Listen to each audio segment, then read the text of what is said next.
काय सांगू वारीचे ते सुख, धन्य झाले डोळे मिटली भूक। या ओळीचा आज नीरा नदीच्या तीरावर प्रत्यक्ष अनुभव पाहायला मिळतोय। कारण की नीरा नदीवरील ऐतिहासिक दगडी पुलावरून यंदा माऊलींच्या पालखीची 100वी वारी पार पडते। गेल्या 100 वर्षांपासून सुरू असलेली वारीची परंपरा आणि माऊलींच्या चरणस्पर्शाचा वारसा या पुलानं जपलाय। नीरा नदीच्या तीरावर भक्ती आणि इतिहासाचा अनोखा संगम पाहायला मिळतोय। शतकवीर नीरा पुलावर हा अभूतपूर्व सोहळा भाविकांच्या उपस्थितीमध्ये उत्साहात पार पडतोय।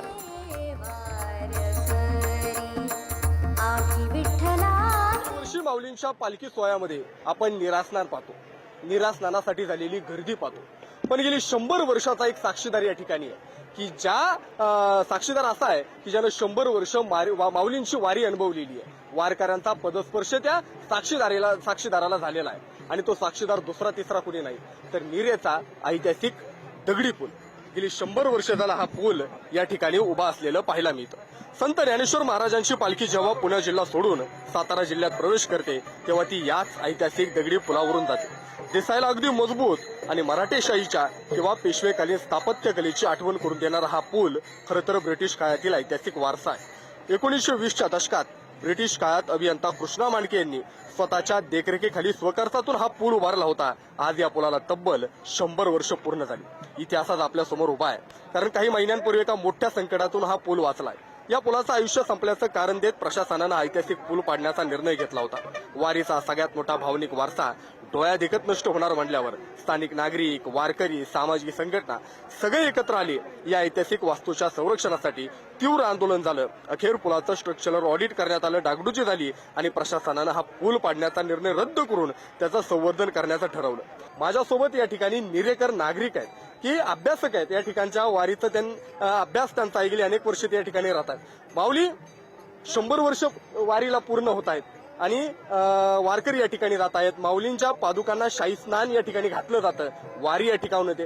काय इतिहास या पुलाचा? पूर्वीच्या काळी आळंदीवरून निघाल्यानंतर पुण्यातून कात्रज घाट मार्गे हा पालखी सोहळा शिरवळकडे जात होता आणि शिरवळवरून लोणंदमध्ये येत होता। ते अंतर खूप मोठं होतं। त्याच काळामध्ये ब्रिटिश सरकारमध्ये एक अभियंता होते कृष्णा मांडके म्हणून, ते मूळचे वाल्ल्याचे होते।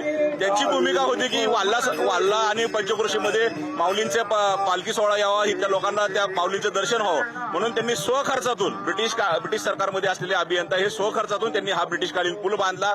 हा पूल माऊलींच्या सेवेमध्ये अर्पण केलेला आज 100 वर्ष होत आहेत आणि 100 वर्षानंतरही आज डामडौलात आणि त्याच्या वैभवी रूपामध्ये तो आपल्या समोर दिसत आहे।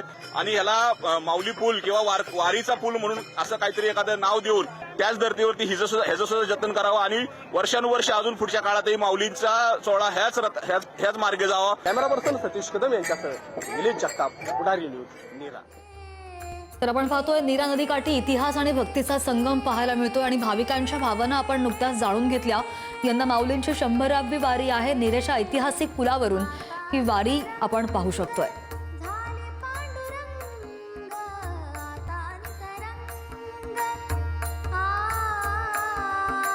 नीरा नदीकाठी इतिहास आणि भक्तीचा संगम पाहायला मिळतोय।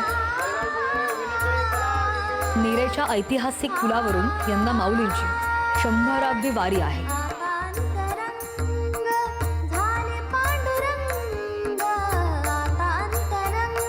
आपण पाहतोय दृश्यांमध्ये ऐतिहासिक नीरा नदीवरील दगडी पूल आहे आणि यावरून यंदा माऊलींच्या पालखीची 100वी वारी पार पडते।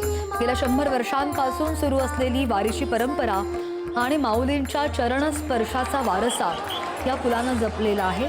भक्ती आणि इतिहासाचा अनोखा संगम यावेळी पाहायला मिळतोय।